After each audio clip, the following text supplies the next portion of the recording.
El Rumor de la Discordia, un podcast para comentar las noticias de Jalisco. Un rumor es una voz que corre entre el público o un ruido confuso de voces.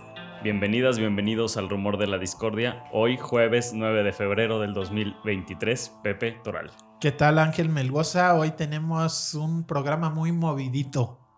¿A quién invitaste? A unos y unas expertos en movilidad. Bienvenido Ulises Estrada, Génesis Hernández. Gracias por acompañarnos. Muchas gracias. Muchas gracias por la invitación. Ulises y Génesis, voy a hacer una pequeña presentación tuya.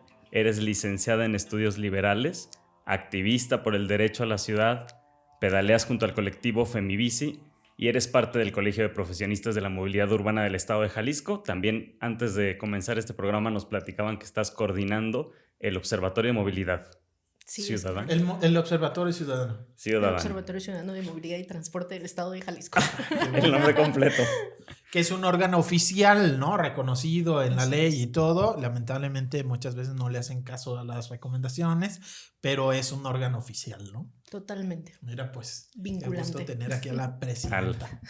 Coordinadora. Coordinadora, perdón. Coordinadora. Muchas gracias, Génesis. Por favor, no te creas. Gracias. Y Ulises, tú eres doctorante en Movilidad Urbana, Transporte y Territorio, profesor de Economía, fuiste el coordinador de proyectos de movilidad urbana en IMEPLAN, has sido consultor externo para CEPAL y eres miembro fundador de este colegio de profesionistas, el COMUJ. El COMUJ, así es. Bienvenido, Ulises. Muchas gracias.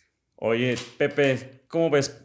Yo pensaba que pudiéramos iniciar un poco, que nos platicaran de este colegio de profesionistas, cómo nace y cuáles son algunos de los objetivos, por qué es necesario tener, ¿no?, un colegio de profesionistas de la movilidad urbana. Sí, y lo más chido va a ser pues saber qué papel van a jugar en la discusión pública, que me imagino que tiene algo que ver con la creación de un colegio como el intervenir, ¿no? No simplemente como que tengas una membresía de un colegio, sino incidir públicamente, porque el tema de la movilidad está tremendo en la ciudad, ¿no? Pero ¿cuándo surgió?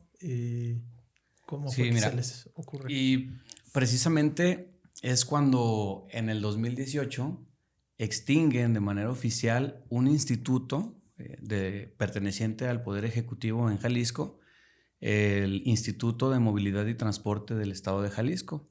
Este instituto pues, Mario Córdoba, España, con el titular, ¿no? El titular, el doctor Mario Córdoba, pero tiene un antecedente este instituto.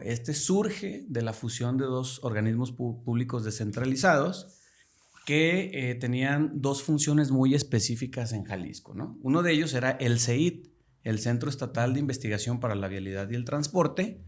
Era el responsable de generar toda la parte técnica y científica en materia de movilidad. En ese entonces todavía el concepto no estaba tan acuñado, ¿no? Y el otro era el OCOIT, el organismo coordinador de la operación de los servicios de transporte.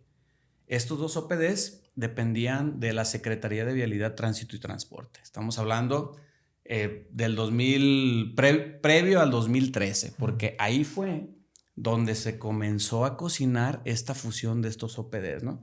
Ya cuando estaba reformada la Ley de Movilidad y Transporte del Estado de Jalisco, esta vino a reemplazar esa Ley de los Servicios de Vialidad, Tránsito y Transporte. Que es con Aristóteles, ¿no? Eso se dio con Aristóteles, ¿no? Ahí ya se prevían muchos avances, ¿no? Entre ellos, pues era la fusión de estos dos organismos para generar ese instituto muy necesario para generar toda la investigación en este rubro, ¿no? Lo que es la movilidad en todos sus modos de transporte y pues generar las bases científicas para las políticas públicas en la materia de movilidad. Uh-huh. Bueno, sucede, se crea, se formula la nueva ley también, pues en ese entonces Jalisco fue pionero, fue de los primeros en el país en tener una ley de movilidad, su reglamento respectivamente. Y pues ahí fue donde se empieza ya a generar la base científica y técnica para que todos los proyectos de movilidad pues tuvieran como un sustento clave, ¿no? Y no llegara a lo que pues se ha olvidado hoy en Jalisco, ¿no? ¿Qué es? Que es las ocurrencias, ¿no? O sea, ahora que no haya ocurrencias, sino un diagnóstico que dé sustento. Que dé sustento, ¿no? Y pues bueno, la importancia radica hoy en día también de que pues ya tenemos una ley general de movilidad y seguridad vial, ¿verdad? Que en su objetivo número 10 del capítulo 1 señalan este objetivo: formular con base científica y territorial todos los proyectos de movilidad. Y es algo que se está soslayando, ¿no? O sea, parece que como si no existiera. Y pues bueno, las atribuciones que llegan a las entidades federativas también, por ahí hay un rezaguito, ¿verdad? Que la propia ley estatal no habla de esta base científica y territorial. Y bueno, entonces las propuestas de la administración cuando entra pues Movimiento Ciudadano, ¿verdad? Con toda esta reingeniería de operar una administración con las coordinaciones generales, sacan la propuesta de extinguir este organismo público descentralizado cuyas funciones esenciales y vitales para que pues, lo que tenemos hoy y lo que se pudiera prever, ¿verdad? Y entonces lo extinguen. Pasan las atribuciones correspondientes al área metropolitana de este instituto al IMEPLAN. Y el IMEPLAN, pues en sus alcances orgánicos, pues atiende a los 10 municipios que hoy tenemos en el área metropolitana, ¿verdad? Pero pues Jalisco no tiene solamente 10 municipios. Entonces, las atribuciones para atender interior del estado, 109 municipios además, ¿no? Son trasladados a la CEMADET, una oficina de movilidad, ¿no? Y también a Secretaría de Transporte, ¿no? Y a Secretaría de Transporte, algunas muy prácticas, ¿no? Pues las que señalan el reglamento de movilidad y transporte. Y ahora pues con sus reformas, las que ya tiene, ¿no? Entonces, pues esta decisión dejó un gran hueco técnico en el estado. Entonces, en ese ínter, nosotros estábamos a punto de egresar del doctorado en movilidad urbana, transporte y territorio. ¿Nosotros? ¿Usted? ¿Tú? Los que iniciamos con la iniciativa de crear un colegio para poder integrar a los profesionales desde diferentes áreas del conocimiento y que puedan contribuir a ese gran hueco técnico que dejó la extinción del IMTJ, ¿no? Entonces, 8 egresados del doctorado, una egresada de la maestría en movilidad urbana, transporte y territorio, la maestra Miriam, y empezamos a formular atender esa necesidad, ¿no? ¿El doctorado de la UDG? De la UDG, que está en Cutonalá. En Cutonalá. Empezamos, primeramente, pues, los primeros retos. Hoy el colegio tiene 1 año y 3 meses aproximadamente de su creación, ¿no? Lo creamos el 20 de agosto del 2021. Pero las bases fueron para poder contribuir a esta gran necesidad que existe. Porque mira, ¿en qué consiste esa necesidad? Bueno, al momento que lo extinguieron, pues dejaron dictámenes de seguimiento para las áreas metropolitanas, los municipios que necesitaban pues peritajes técnicos, modelaciones de algunas rutas, por mencionarte algún modo de transporte que es el público, ¿verdad? Que sabemos que hay una gran deficiencia, ¿no? Casi todas las decisiones van encaminadas al área metropolitana de Guadalajara. Bueno, los municipios tienen necesidades de reglamentos, tienen necesidades de infraestructura, de opiniones técnicas, de alcances técnicos, de peritajes cuando quieren contribuir en una nueva calle o donde se necesita infraestructura, que hay escuelas cercanas, ¿no? Algún cruce. Todos los municipios tienen esas características. Entonces, también es mucha la demanda para una oficina con alrededor de 3 personas, ¿verdad? Que no pueden atender esas peticiones. Entonces nosotros quisimos contribuir a algo. Mucho más pensando entonces en el interior del estado, digamos, no en el área metropolitana. Exacto, en el interior del estado. Ahora, y por otra parte, pues las necesidades de movilidad no solamente se centran en infraestructura para diferentes modos, ¿verdad? También tenemos transporte de personal, que no muchas veces en algunos estudios no es considerado este modo de transporte, el traslado de valores, el transporte especializado como el de residuos, los autoescuela, las ambulancias, todo esto son modos de transporte que se necesitan un abordaje más completo, ¿no? Entonces decidimos pues llevar a cabo todos los trámites formales ante todas las instancias para poder formular un colegio distinto a los colegios que existen, ¿no? Cuando hablamos a Secretaría de Economía, pues lo clasificaron como el primero en su tipo en América Latina, ¿no? Un colegio multidisciplinario. ¿Por qué multidisciplinario? A diferencia pues de los colegios de ingenieros, de arquitectos, de urbanistas que atienden problemáticas de las ciudades, es que nosotros tratamos de agrupar a las distintas ciencias, ¿no? A los psicólogos que han incidido de forma directa o indirecta en temas de movilidad. Te pongo un ejemplo. Psicólogos que analizan el comportamiento social ante la implementación de una tecnología de transporte, como la línea 3, ¿no? No es lo mismo cómo impacta esa tecnología en una colonia de Zapopan a una colonia de Tonalá, a una colonia de Tlaquepaque. Y hay especialistas que se encargan de investigar eso, ¿no? ¿Qué sucede con la salud pública? ¿Cómo los médicos pueden emitir alguna investigación o realizar alguna investigación sobre los daños en la salud por las emisiones de CO2 de los mototaxis, de las motocicletas? ¿Y estudios liberales ahí qué papel juega? Sí, ¿cómo llegaste tú también al colegio? Justo eso, estudios liberales, la premisa fundamental es abarcar la multidisciplinariedad, ¿no? Articular todos estos conocimientos para generar acercamientos más puntuales y que justamente las problemáticas se ataquen desde diferentes ámbitos y en este caso no solamente desde uno. Y esta, digamos, falta de una evaluación de diagnósticos de un punto de vista técnico, ¿también lo ven en el Observatorio Ciudadano de Movilidad? Sí generamos acercamientos técnicos, también depende mucho del capital humano que tengamos, pero siempre podemos generar este tipo de alianzas con aliados, valga la redundancia, que pues nos ayuden como a generar estos acercamientos más puntuales. O sea, pero me refiero, si desaparece el Instituto de Movilidad y Transporte, esos sustentos de técnicos, diagnósticos, para ustedes están ausentes, o sea, hacen falta en la definición de política pública sobre movilidad. Claro, o sea, siempre va a haber, y creo que es parte del espíritu del observatorio, ¿no? Tener como esas puntualidades, estas observaciones que giran en torno a la dimensión de la movilidad urbana.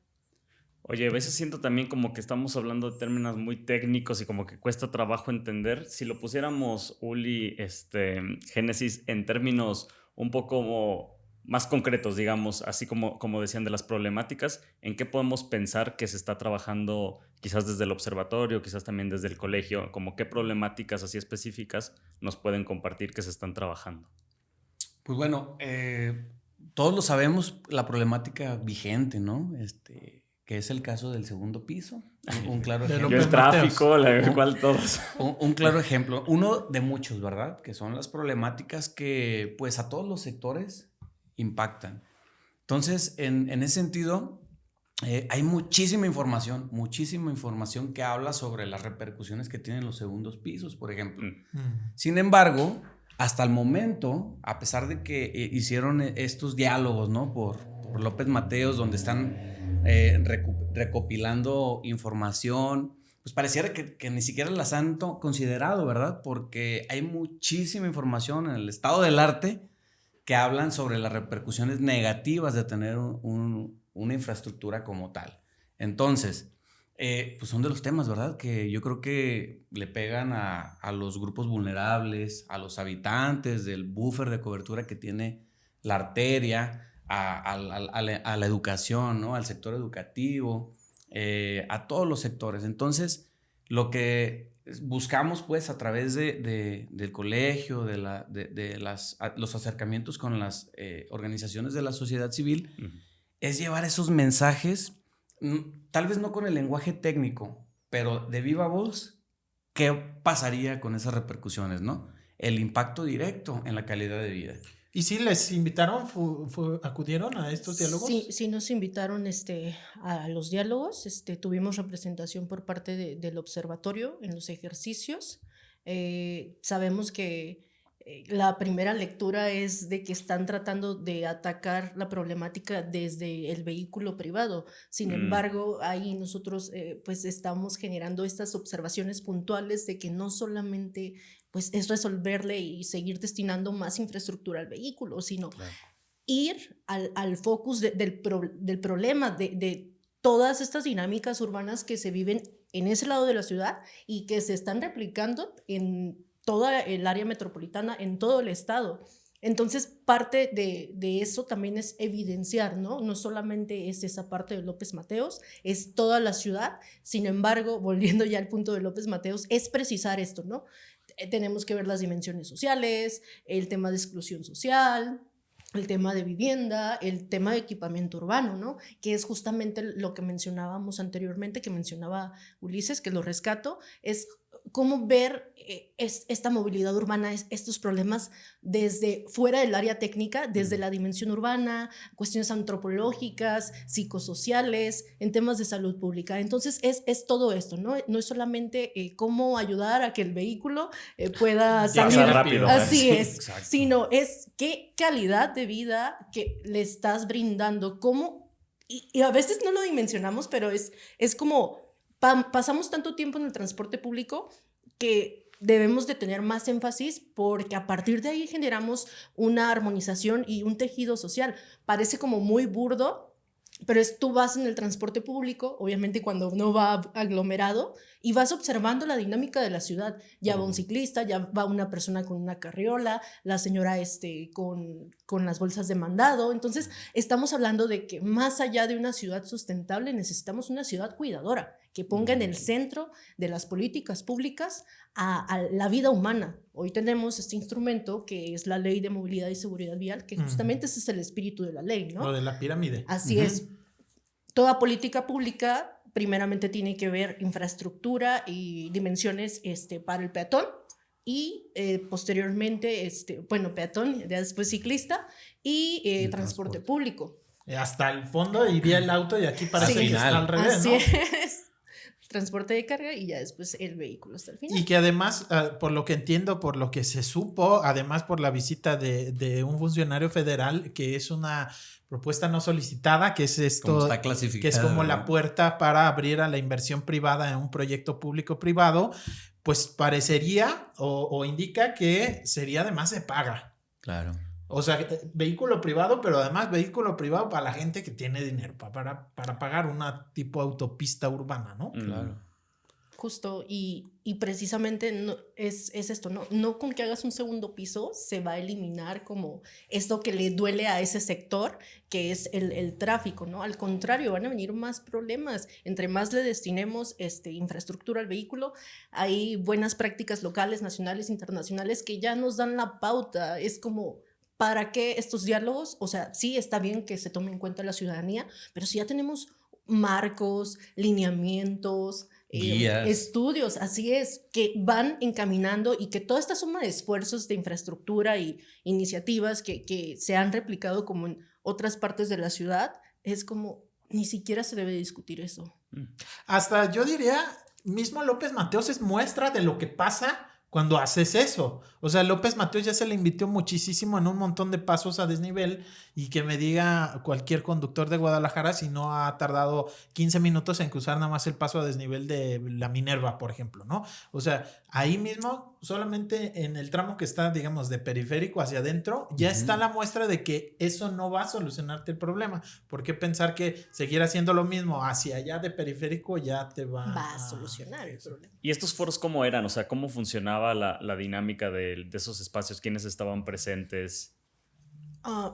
Se generaron diferentes mesas y también había como algunos mapas de origen-destino y se lanzaron algunas preguntas detonadoras. Ahorita no las traigo bien todas. Es justo eso, ¿no? Cómo generar este tipo de propuestas, pero te digo, insisto, iba todo como encaminado a... O sea, sí era muy claro que estaba encaminado a que la respuesta fuera en términos de esta infraestructura. Hay un par de preguntas con preferencias casi declaradas, ¿no? Y reveladas, ¿no? A ver, las opciones son estas. ¿Qué pasaría si tuviéramos un segundo piso? O sea, bien reveladoras, ¿no? Como bien tendientes a la infraestructura que se ofrecería. ¿Qué pasaría si fuera un segundo piso para un BRT, ¿no? Entonces, o sea, no había para dónde zafarte, ¿no? No, otra, ¿cuál, no? Y algunas también fueron, además de las que menciona Génesis, también en formato electrónico, con unos mapas digitales donde pues te daba la pauta para que tú pusieras un puntito en el mapa y ahí te desplayaras, ¿no? Como decimos coloquialmente, que explicaras como qué propondrías. Una persona que vive la movilidad cotidiana pues carece de algunas palabras claves o tecnicismos. O sea, está muy sesgado en ese sentido, ¿no? Para poder... Entonces ahí la interpretación también estaba muy tendiente, ¿no? Muy tendenciosa. Y justo eso, apoyando lo que dice Ulises, creo que desde el principio todos cachamos que era como la solución para el vehículo, ¿no? Y creo, no sé si decir acierto o error por parte de la comunicación emitida, es como, desde el inicio, es como... ¿Cómo vamos a incentivar, no, más bien incentivar, cómo propiciar más incentivación del vehículo, ¿no? O sea, toda la comunicación, desde que salió, todas estas encuestas que se generaron en línea, los métodos de aplicación y justamente pues en este taller. Oye, ya estamos hablando específicamente, bueno, de toda esta problemática, pero también es parte de una red que lanza una oposición clara, ¿no? A este tipo de proyectos. Y se llama Red Ciudad Posible, que ya hemos visto este comunicado que lanzaron. Ustedes también como colegio se sumaron a la red.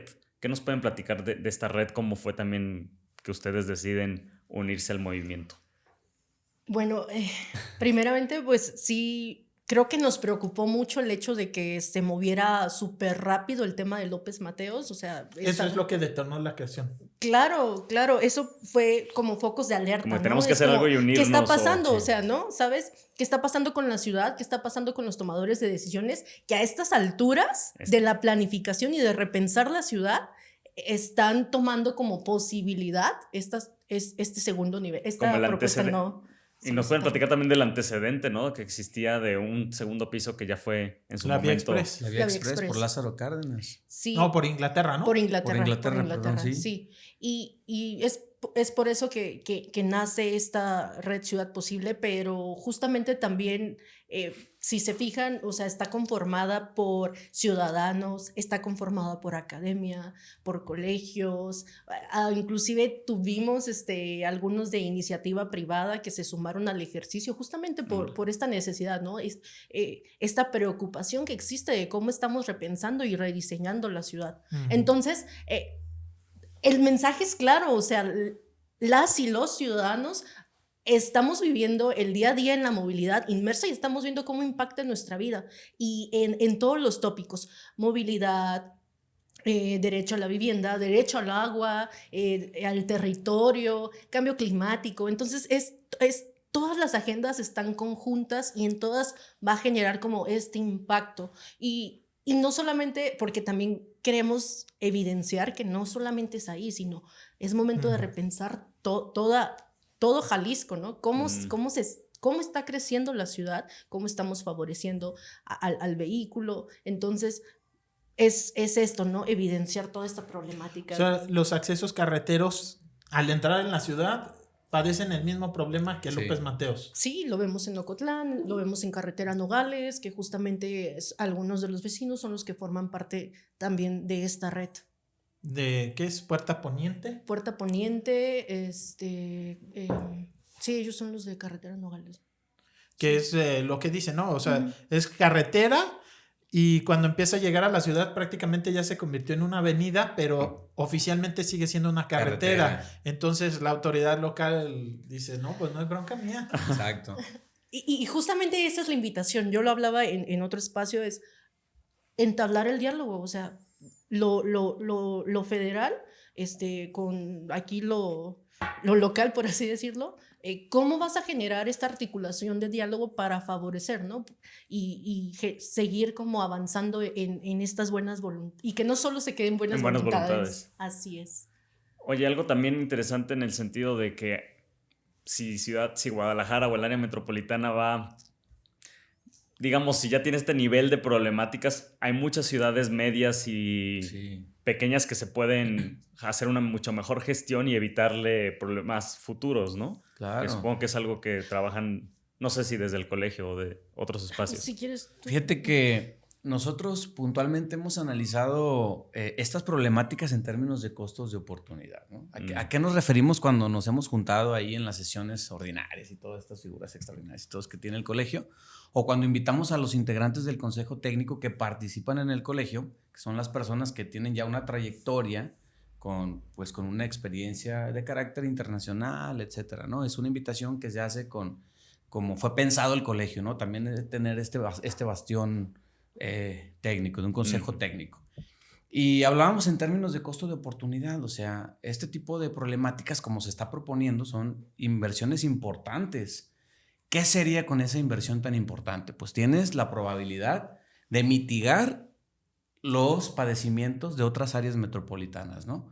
El área metropolitana de Ocotlán, tenemos la conformación de una área metropolitana interestatal, ¿no? La de Puerto Vallarta, Bahía de Banderas, que sí también está en el olvido, probablemente porque ahí hay inversión también privada, pero tenemos ciudades medias, ¿no? Tenemos Autlán, tenemos Lagos de Moreno, que hay aspectos tan sencillos que están olvidados como el tarifario, ¿no?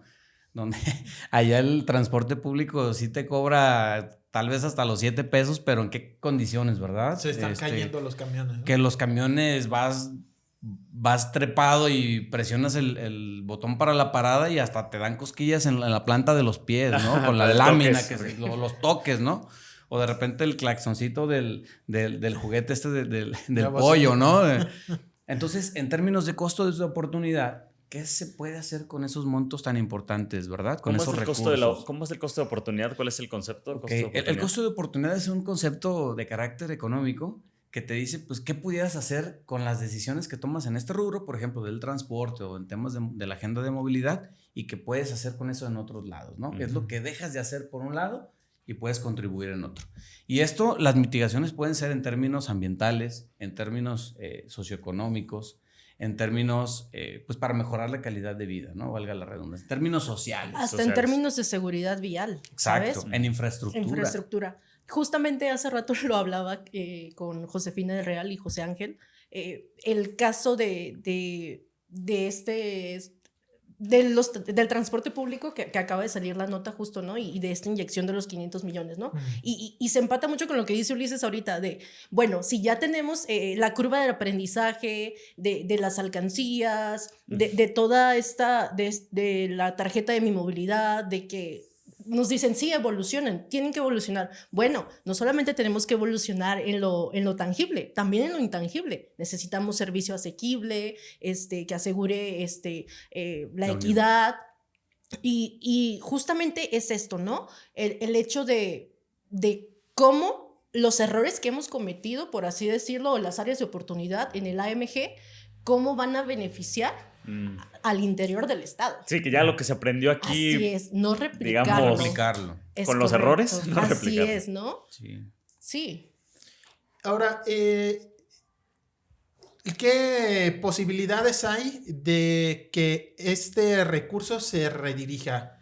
¿Y se sabe cuánto costaría un segundo piso, más allá de si tiene inversión privada? O sea, ¿de qué tamaño es la inversión? ¿Y qué se podría hacer con ese dinero?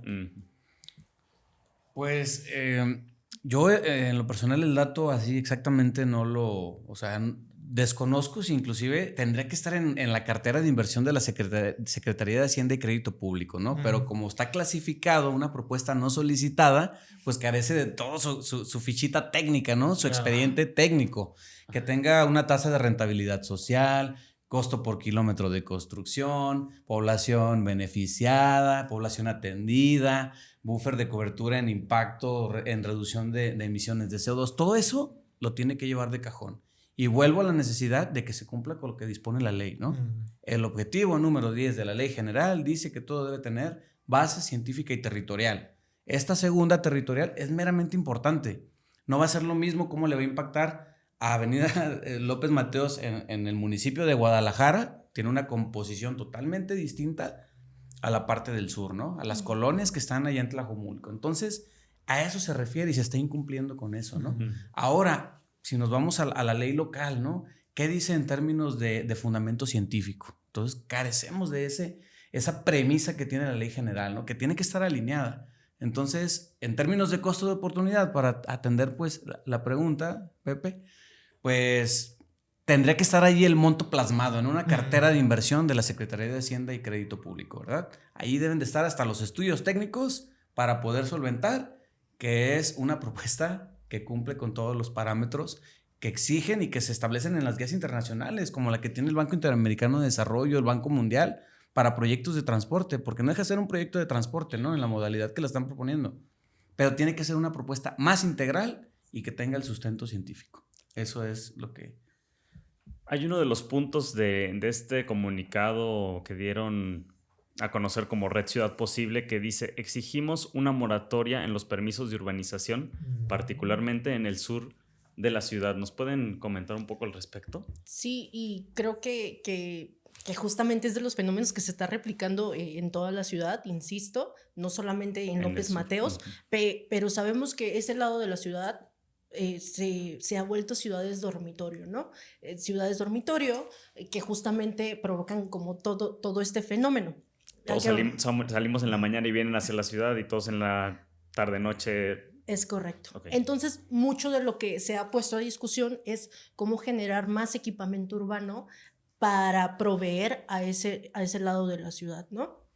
En cuestión de la vivienda, se ha hablado mucho también del tema, esta vivienda ya, que forma parte de la red Ciudad Posible, donde justamente es esto, ¿no? O sea, queremos vivienda que de interés social, o sea, que realmente cumpla y satisfaga bajo las realidades en cuestión económica, en cuestión laboral.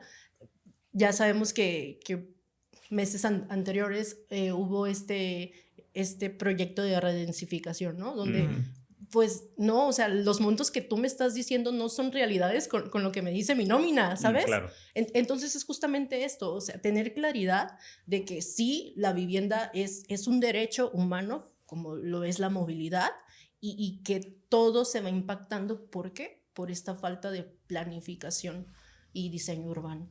Una moratoria sería dejar de dar permisos para nuevos fraccionamientos en esa zona. ¿A quién le afectaría una decisión así? ¿A quién no le conviene o por qué no ha pasado? A las inmobiliarias totalmente. Y justamente pues es eso, ¿no? No queremos como que la ciudad siga creciendo en lugares donde no están complementando con este equipamiento urbano, con todos estos servicios. Sabemos que hay entrada y salida y que es parte del problema que se vive en López Mateos. Y sí, esto es parte de lo que busca Red Ciudad Posible, pues de tener como estos contratos. Oye, también muchos de la industria inmobiliaria de los grandes desarrolladores están vinculados con políticos de Movimiento Ciudadano, ¿no? A mí me llama la atención como siento que no hay un verdadero costo político para el partido, que sigue teniendo como buena popularidad y buenos números cuando están tan vinculados con algunas de las industrias que están causando problemáticas, ¿no? No, sí, a ver, ya lo hemos hablado aquí mucho, ¿no? Sí, existen vínculos familiares, vínculos políticos, vínculos económicos. Hay un alcalde de un municipio que se llama Guadalajara, que pequeño municipio, en su 3 de 3 tiene ingresos de una de las constructoras más fuertes, que creo que se llama Tierra y Armonía, que creo que son familiares los dueños de, creo que un gobernador de Jalisco. O sea, está totalmente enredado el interés económico y político con los intereses inmobiliarios. Y también esa es una visión de ciudad que tienen esta industria inmobiliaria, ¿no? Es una industria muy específica que se mueve con ciertas características y que promueve este tipo también de proyectos. ¿O será...? O sea, también hay otras parte de la industria inmobiliaria que está promoviendo cosas distintas, o eso no existe, no... Porque pues, todo también implica como un poco la imaginación que tenemos y hacia dónde queremos que vaya la ciudad, ¿no? O sea, como... Sí, mira, yo quería... que es un brutal desperdicio porque pues la ciudad tiene instrumentos de planeación. Tenemos un POTMET metropolitano que sienta las bases para el desarrollo metropolitano, que es precisamente esta ausencia que no se ve la ausencia, ¿verdad? Se nota.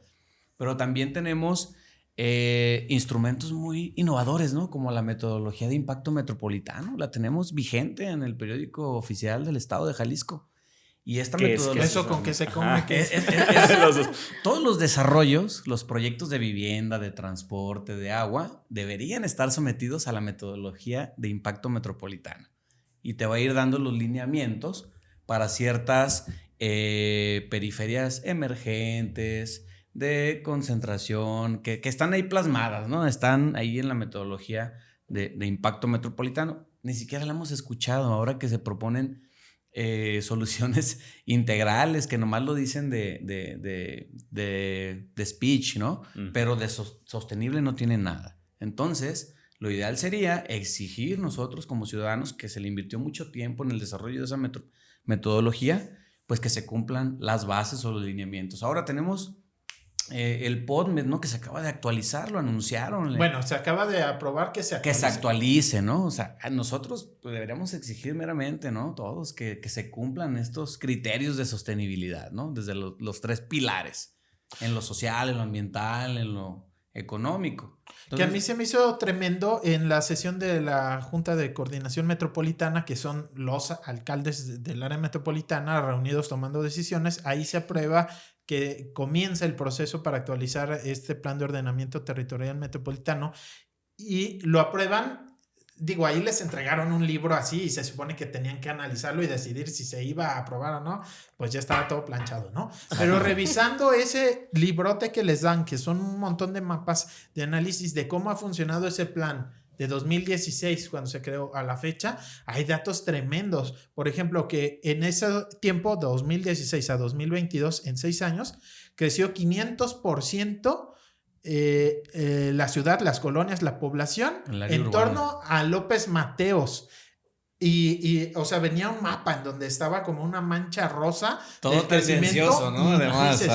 O sea, pero ¿no era naranja la mancha? O sea, pero es un dato como tremendo de justamente cómo no se ha cumplido ese plan de ordenamiento. Pero además, en las sugerencias de ese mismo mapa, o sea, estás diciendo, ok, o sea, esta zona creció brutalmente en comparación al resto de la ciudad y nada más tiene una salida vial, ¿no? Y en las recomendaciones, lo único que dice es, ahora hay que buscar cómo le resolvemos el problema a esas colonias. Y es como, ok, o sea, ya también ahí se ve como encaminando muy un poco, ¿no? ¿Qué es lo que dice el Instituto de Planeación, o decía cuando tú formabas parte? Digamos, se supone que ahí se tiene que prever a futuro, ¿no? O sea, para eso es la planeación, prever a futuro. Exacto. ¿Para dónde apuntaba la planeación de qué se tenía que hacer con estos espacios? Pues debería apuntar hacia el PODMED, ¿no? Y pues verdaderamente a los desarrolladores inmobiliarios deberían sujetarse a ese PODMED. Pero vemos todo lo contrario, ¿verdad? Vemos cambios de uso de suelo indiscriminados. Cada vez vemos esas manchas en las áreas naturales protegidas, ¿verdad? O no nos vayamos tan lejos, lo que sucede cada año en términos de agua, en términos de basura, en términos de deforestación, de incendios, que tenemos inclusive un instrumento magnífico y no sé si se utiliza, ¿no? El Atlas de Riesgos Metropolitano, ¿no? Tantos instrumentos de vanguardia, ahí están. Y eso, en términos de costos de oportunidad, se pierde más, Es ¿verdad? altísimo el costo. Es altísimo. Entonces, ¿qué podemos generar con lo que hay? Pues bueno, aprovéchenlo, apropiense de ellos, pero pareciera, ¿no? Que estos resultados, ¿no? De cómo vamos a abordar estas necesidades o estas soluciones que vamos a proponer, pues están encaminadas a que el mosaico de escalas que sean colores naranja con el pantone del gobierno actual, ¿verdad? Entonces, eso es lo que tendríamos que ser un poco más críticos y exigentes para que se puedan, esos instrumentos que están ahí, analizarlos y exigirlos que se apliquen, ¿verdad? Eso es lo que pudiéramos pues someter a crítica, ¿verdad? No sé si también, bueno, como que de repente entonces estamos hablando de estos instrumentos técnicos que es difícil de comprender para todos, pero luego ya que existen y se tienen por ahí, pues no se utilizan o hay un uso político, digamos, de quién se pasa y quién no sobre estos instrumentos. Bueno, no sé si hablando ya tan manoseadamente del gobierno del estado, pudiéramos hacer una evaluación de la gestión en términos de movilidad que ha tenido esta administración. Si se acercaba hace rato, antes de comenzar el programa, lo platicábamos, ¿no? Que estamos a poco menos de 2 años de que termine su periodo el gobernador Enrique Alfaro. No sé cómo desde la parte técnica y desde la parte social pudiéramos ir haciendo como una especie de recuento de lo positivo y lo negativo de esta gestión. Pues mira, nosotros hemos platicado de que en el colegio antes, pues los resultados de las glosas eran considerados, ¿no? El posicionamiento que surgían de los sectores que invitaban se tomaban en cuenta, se consideraban, por ejemplo, cuando otros colegios todavía no estábamos nosotros constituidos, pero con administraciones anteriores eran consideradas, se atacaban, se daban propuestas. Ahora las glosas, sí, mejoramos en esto y esto, y con evidencia empírica y científica, aunque estén, no son consideradas, ¿no? Se sigue trabajando igual. Ahora con esta reingeniería que hicieron al iniciar la administración, pues hay coordinaciones generales, ¿no? Como la de gestión del territorio, que organiza o que administra mejor agencias como la del agua, bosques urbanos, transporte, y parece que estas sugerencias de las glosas quedaron ahí, nada más el acto de hacerlo porque figure en una posible política pública de toma de decisiones están de adorno. Entonces, verdaderamente, pues quedan otras 2 glosas, ¿no? Donde sería sustancial que pudiéramos, que la abran un poco más, que tuviera más alcance, pero que en verdad existiera el compromiso para considerar esas sugerencias sobre lo que ya ha hecho la administración, creo. Creo que es un tema interesante el que toca Ulises, porque justamente en estos procesos como de gobernanza es como, hasta te cuestionas, ¿no? Es como, es mera simulación, me estás invitando como para validar tu proceso, ¿no? Es parte también de lo que nos cuestionamos. En el caso del observatorio, sí fuimos invitados a la glosa. Estuvimos ahí, hicimos algunas observaciones oportunas, donde una de ellas sí hemos estado viendo como que se ha dado un seguimiento, por así decirlo, porque solamente es como muy por encima, y esto me refiero a que mencionamos acerca de protocolos de acción y prevención para el acoso en las unidades, ¿no? Porque es parte de toda esta problemática que vive el transporte público, ¿no? Entre más aglomerado, más tienes esa percepción, esta inseguridad de tú como mujer transitar en ese servicio, ¿no? Entonces sí, la CETRAN sacó algunas campañas para la prevención del acoso, pero o sea, queremos datos, queremos mediciones, todo esto que estás aplicando, cómo se ve reflejado, cómo está impactando, hay reinserción o no la hay. Entonces, justo esto, ¿no? Otro de los puntos que tocamos fue lo de mi macro periférico. Justamente planteamos nuestro 7º paquete de recomendaciones, donde se veían como algunos puntos que considerábamos importantes. Destaco uno, era el análisis del buffer y que colinda con el entorno urbano en cuestión de luminaria, en cuestión de seguridad vial. Entonces, hasta el momento no hemos tenido como la respuesta o entablado como esta comunicación. Y lo otro era la fiscalización de este subsidio de 500 millones al transporte público, ¿no? Que es muy importante porque creo que la ciudadanía realmente quiere saber cómo se va a ver reflejado esos 500 millones de pesos, cómo se va a ver impactado y beneficiado en mi movilidad, que hoy por hoy, si salimos al transporte público, no se va a detener, no hay equipamiento para poder esperar, salvaguardarnos de la espera del transporte, o simplemente no cumplió su derrotero, ¿sabes? Entonces, insisto, no es como centrarnos solamente en que haya como la renovación de las unidades, también queremos esta renovación, esta evolución del servicio y que se vea. Tú formas parte de Femibici, eres mujer. ¿Se toma en cuenta el que no es igual para una mujer que para un hombre estar en el transporte público? O sea, en general las mujeres son un poquitito, pero son mayoría de la población. Pero pareciera que no se hace ese análisis diferenciado. Vuelvo a lo mismo del principio de mi premisa, es como simulación o qué está pasando, ¿no? Y te voy a decir por qué. El año pasado, en este marco del Día Mundial Sin Vehículo, pues se hace la Semana de la Movilidad, ¿no? Entonces, ¿qué pasa? Hacen un viaje intermodal con perspectiva de género. Entonces, acudí por primera vez a ese ejercicio.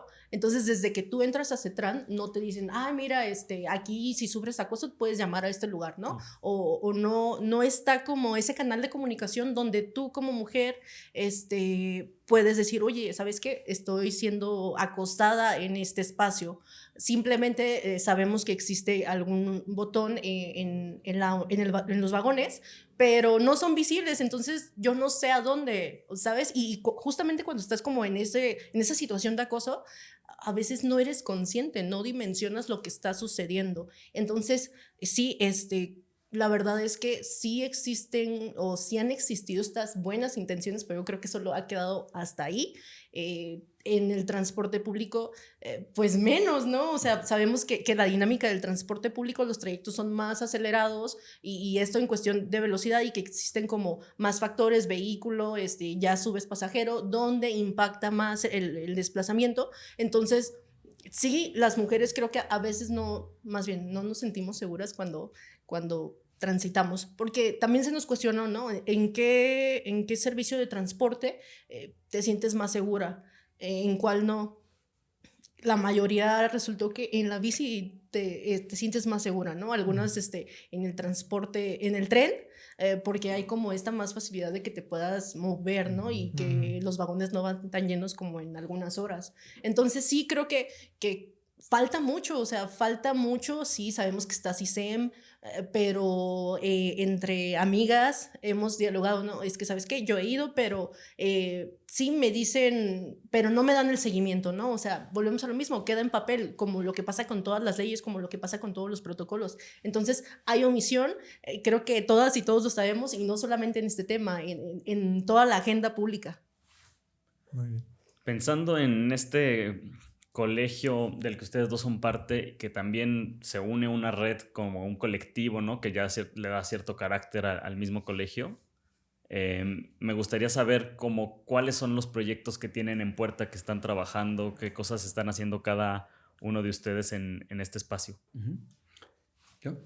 Pues mira, en el colegio, aunque tenemos un año y 3 meses aproximadamente. ¿Cuántos son también? ¿Cuántos miembros Bueno, tienen? actualmente el colegio tiene un comité directivo, pues tenemos que atender también la reglamentación de las leyes federal y estatal. Un comité directivo se integra por 8 personas. Básicamente hacemos labores ahí administrativas, ¿no? Pues atender a los usuarios que se acercan, darles información.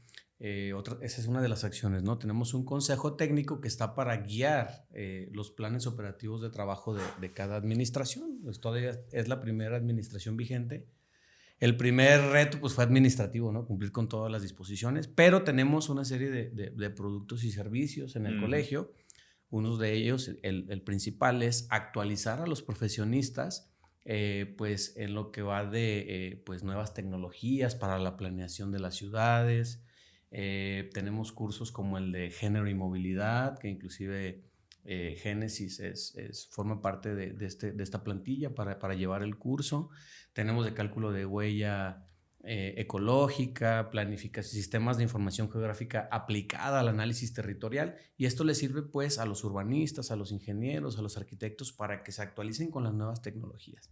Uno para periodistas ahí para... Efectivamente, y como son también detecciones de necesidades de capacitación, o por no llamarlas on demand, pero técnicas legislativas en materia de movilidad, ahora que se crea la nueva ley, pues tiene su grado de complejidad, ¿no? Emitir algún articulado de un reglamento muy específico, atender también la innovación y también los cambios que se han presentado en cómo se mueve la gente, ¿no? La micromovilidad, todo esto son productos que tiene el colegio. Los peritajes técnicos, las auditorías de seguridad vial. Cuando se implementa nueva infraestructura en cruces peligrosos, pues tenemos que auditarlas, ¿no? Conforme a las guías que tiene el BID, el Banco Mundial, para que cumplan con todos los necesarios considerados o los ejes que considera la seguridad vial, ¿no? Todo esto lo tenemos al alcance.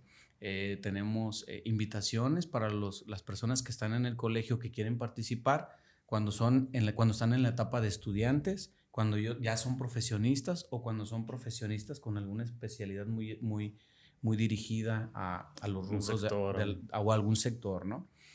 Cuando van dirigidas a la industria de la construcción, cuando hay nuevas tecnologías en dispositivos de control, ¿no? Sabemos, pues, todos hemos visto las famosas colas de caimán, pero pues no son de los mejores materiales que tratan de mitigar las accidentalidades o los siniestros viales, por ejemplo. en el mundo pues hay concretos más sofisticados, ¿no? Ya hay el que deja pasar la absorción. Pues todo esto tratamos de incentivarlos, ¿no? Tratamos también de incentivar mucho la toma aérea para la actualización de los AGEPs, ¿no? Que son parte de lo que ponemos a disposición de todas las personas interesadas. También tratamos de acercarnos con empresas que se encargan pues de analizar los ingresos, salidas de las gasolineras, de los Oxxos, todo esto, que si bien va enfocada hacia una modalidad de transporte, pero hay otras, ¿no? Tratamos de emitir datos, que es lo que hace falta, ¿no? Queremos nosotros, ahorita les platico también algo que tenemos preparado para el colegio, pero queremos generar el índice de renovación de pavimentos, de calles, de banquetas, para poder poner a disposición datos abiertos, ¿no? Que los que toman decisiones vean que se necesita renovar ciertas cosas. En el colegio, dentro del ecosistema del colegio, estamos cocinando la primera revista científica mexicana de movilidad urbana, porque creemos también que el sector académico, los investigadores, necesitan un espacio para que puedan difundir el conocimiento. Entonces, Ciudad Local es la revista que estamos trabajando, estamos en su planificación para poder extender la invitación a todos aquellos arquitectos que pues están en un nivel SNI 1, 2 o 3, a todos los ingenieros que se especializan en ingeniería de tránsito, a los urbanistas que están enfocados en género, inclusive este espectro que les hablaba, el de los estudiantes, pues hay muchos estudiantes de todas las carreras que les interesa la problemática de la movilidad, ¿verdad? Un mercadólogo que quiere lanzar una campaña, un egresado o estudiante de negocios que quiera disromper un mercado, ¿verdad? Con alguna tecnología, nosotros ponemos a disposición pues los profesionales que pueden orientarlos, si tienen algún trabajo de tesis, de investigación, todos esos servicios los tenemos ahí en el colegio. Es con lo que creemos que podemos incidir en que se genere un pequeño cambio y romper el paradigma, ¿no? Esta famosa pirámide, ¿no? Tenemos que empezar por algo. Me quedé pensando así como en esta idea del el índice que dices de pavimentación y cómo vemos en unas zonas como las más ricas y las de mejor acceso, cómo tienen toda esta infraestructura de mucha mejor calidad, y en otras colonias populares, pues, o sea, imagínate poderlo ver también como en un mapa, poder ver cómo está la zona, cómo está pensada la ciudad, ¿no? Porque también refleja quién la controla, ¿no? O sea, o cómo te explicas que en unas colonias se solucionan las necesidades más rápido que en colonias que tienen peticiones de años. Ayer lo veíamos con una persona que estaba ahí pidiendo cosas en redes sociales al Ayuntamiento de Guadalajara y que parece que no tiene mucha respuesta, ¿no? Uh-huh. En el oriente. Y zonas que en cada administración se renueva. O que ya no está la persona que le daba continuidad a una necesidad, una problemática, ¿verdad? También pasa eso, ¿no? Oye, pues nos estaba atendiendo, no sé, el ingeniero que estaba llevando el caso de la rampa en el cruce tal, ¿no? Y que hoy ya esa persona ya no está, entonces el seguimiento a esa rampa o el mantenimiento de balizamiento, pues también sucede, ¿no? En la rotación del personal que le daba seguimiento a las atenciones, ¿no? Génesis y muchísimas para ahí también cosas que podemos... cerrando la conversación, ¿qué nos puedes decir de la parte en la que estás específicamente relacionada con género ahí en el colegio, o también de lo que están haciendo en el observatorio? Sí, bueno, primeramente en lo del COMUG, vamos a empezar a dar un taller de movilidad y género. Estamos ¿abierto ya... o solo para miembros del colegio? Más bien para el Cutonalá. Sí. Okay. De momento es para Cutonalá. Creo que posteriormente se van a abrir otras universidades, pero principalmente es para la docencia y pues generar como... romper con este paradigma, ¿no? De que las mujeres también nos estamos moviendo y nuestros trayectos y necesidades de movilidad son diferentes a las de, pues, otro usuario de la vía pública. Y en relación al observatorio, pues, meramente como nuestra agenda, pues, sí se vincula un poco con todo, pues, con gobierno, con estas instituciones. Pues generalmente sí hay como mucho movimiento. Justamente pues hoy estuvimos en lo del mapa ciclista. Tenemos en puerta también trabajar en la reglamentación de la ley de movilidad. También estamos en ese tema, formamos parte de la mesa metropolitana de movilidad. Y pues ahorita lo que nos ocupa mucho también es lo de López Mateos, pero pues como este tipo de temas coyunturales, transporte público, entonces es lo que mueve la agenda dentro del observatorio, pero pues claro que siempre estamos como abiertos a generar canales de comunicación y chambear. Oye, no sé a ti, Pepe, pero a mí, no sé, o sea, ¿ustedes cómo evalúan la amenaza del proyecto del segundo piso en López Mateos? O sea, sí es muy real esta amenaza, o que sienten que un poco ya está como con esta oposición ciudadana que se alcanza a ver en redes o que se alcanza a ver con la sociedad civil, como que lo están evitando. ¿En qué punto estamos? Ajá. Claro que es una amenaza y creo que lo hemos discutido a lo largo de este espacio, o sea, no empata con los buenos esfuerzos que se han estado generando, insisto, con buenas prácticas internacionales, la nueva agenda urbana, los ODSEs, entonces, o sea, no tiene que estar a discusión un segundo nivel, no es sano para la ciudad ni para los humanos, porque sí, o sea, ya hablando como específicamente en cuestiones de salud, impacta el uso del vehículo, o sea, acabamos de ver un estudio que perdemos 40 y tantas horas al día, ¿no? En movernos en el coche, entonces no debe de estar a discusión, sinceramente, ya esta es una cuestión muy particular.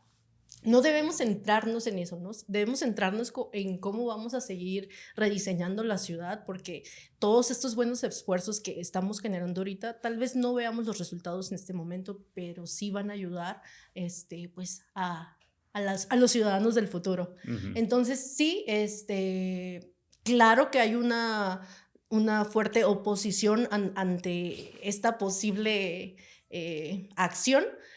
Y justamente es lo que me llama mucho la atención y quiero recalcar, o sea, no son solamente colectivos los que se están repensando, o sea, la agenda ya se abrió, ¿por qué? Porque las personas cada vez somos más conscientes de cómo nos movemos y cómo impacta esto en nuestras actividades del día a día. Entonces creo que esta es la invitación, también hay que dejar de lado ese discurso de las y los colectivos ciclistas, no, somos los ciudadanos estamos repensando la manera en que estamos habitando la ciudad. Uh-huh. Y creo que lo hemos visto ya con muchos fenómenos, el de la vivienda, el de los espacios públicos, que de estas noticias que se han dado últimamente en Jalisco. Entonces es eso, ¿no? Cada vez las personas estamos demandando más el cómo queremos habitar la ciudad.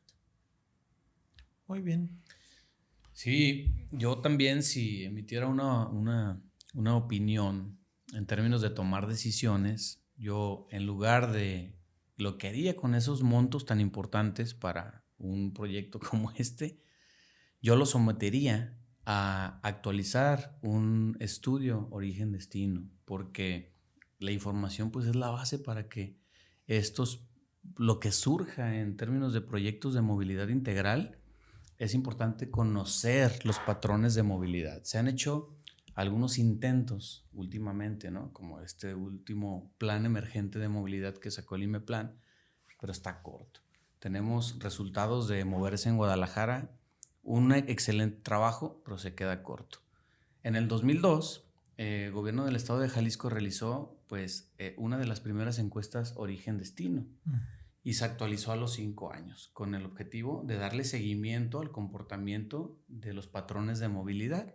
En el 2007 se hizo esta famosa encuesta origen-destino, la hizo una empresa también contratada por gobierno del estado, pero en el 2012 se dejó de hacer porque se atravesó el tema electoral.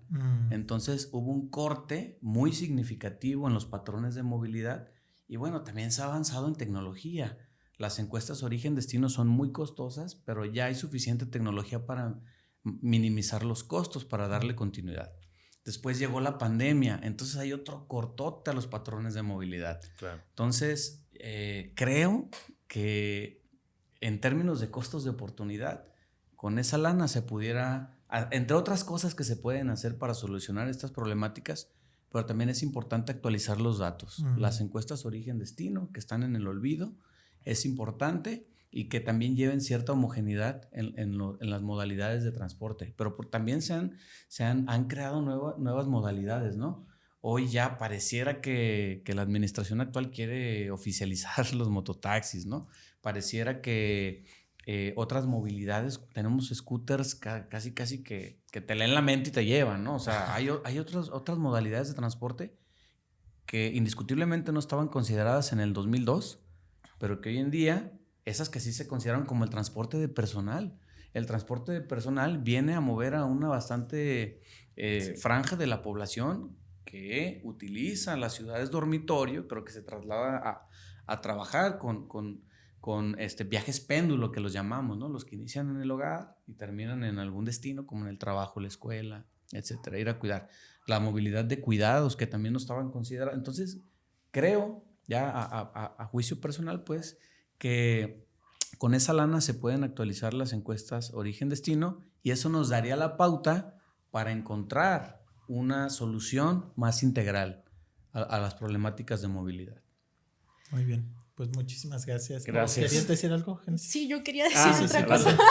Perdón, es que luego me emocionó. Y se empata con lo que mencioné, ¿no? O sea, cada vez estamos repensando la forma en que habitamos la ciudad y va a eso, ¿no? De cómo pareciera que nos olvidamos de que acabamos de pasar una pandemia, donde la pandemia, pues todos tuvimos que optar por diferentes movilidades, dejando diferentes inmovilidades. Así es. Entonces es también justo como van haciendo y tiene más auge la micromovilidad, ¿no? Entonces, solo eso. Gracias. Muy bien. Ya luego nos explicarás en otro programa qué es micromovilidad, porque yo me perdí ya. Génesis y Ulises, pues muchísimas gracias por Muchas una ciudad gracias, que cuide. enhorabuena, y pues ojalá que sus esfuerzos sean escuchados, que la gente no nada más pues piense en sí misma, sino en el resto de la población que compartimos esta ciudad y lo que dice la gente que ha estudiado, que sabe y que tiene datos a respecto. Gracias. Gracias. Por la No, invitación. pues muchas gracias. El rumor de la discordia, un podcast para comentar las noticias de Jalisco.